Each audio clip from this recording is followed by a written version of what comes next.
abayimbi b'eggwanga guno omukisa gwe mufunye tegubangawo emabegaawo abayimbi mbadde mubeera bya kutambula ne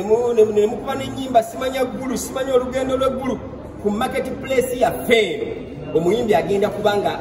akola akawunti ye oteekeyo details zo ng'abantu bakubuukinga ku mikolo abantu nga bakubuukinga ku mbaga nga bakubuukinga mu Uganda bakubuukinga mu East Africa na buli wamu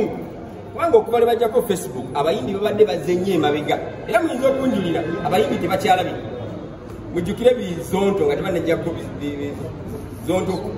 Facebook baali bamaanyi nnyo ne kati oba baddawa kati tuleese bagenda kubanga baggulawo akawunti yaabwe ku PAL babeere nga basobola okulanga ebintu byabwe abayimbi nga ffe tulwana okuzzaako Facebook temwafaayo naye era tubalowoozezaako tubakulyetingidde omutimbagano omugenda okubanga mulangira ebintu byammwe ate maaso tugenda kuteekako ng'osobola okuuploadingayo video osobola okuuploadingayo ennyimba zo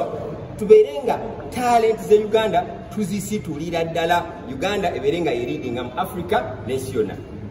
Tulabye videos ku katugambe YouTube bafe tugenda kubanga tubafunira ba client wabula bwe tunabanga twakoze update ey'okubanga bateekayo video bagenda kubanga bafuna mu video zaabwe kubanga PAL ejja kubanga ebasasulanga bwolaba ki YouTube because PAL is a search engine so it enables abantu okubanga bakozesa internet then abayimba beera balina okufunako kaki ka percentage naye for now tugenda kubafunira booking bayimbi nga ne kubokubiri basobola okuyimba nga bakuba wali kubanga oteekamu copyright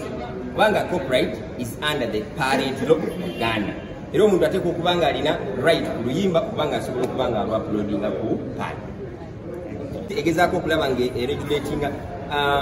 access price eza buli kintu era nga tugenda kweyongera okubasaba datakkirire ddala sinakindi internet mu Uganda efuulibwe nga yabwereere nga wifi ziri buli wamu mu bibuga bino gye tugenda okubanga tusomesa abaki abantu. Sir, briefly in English, please, about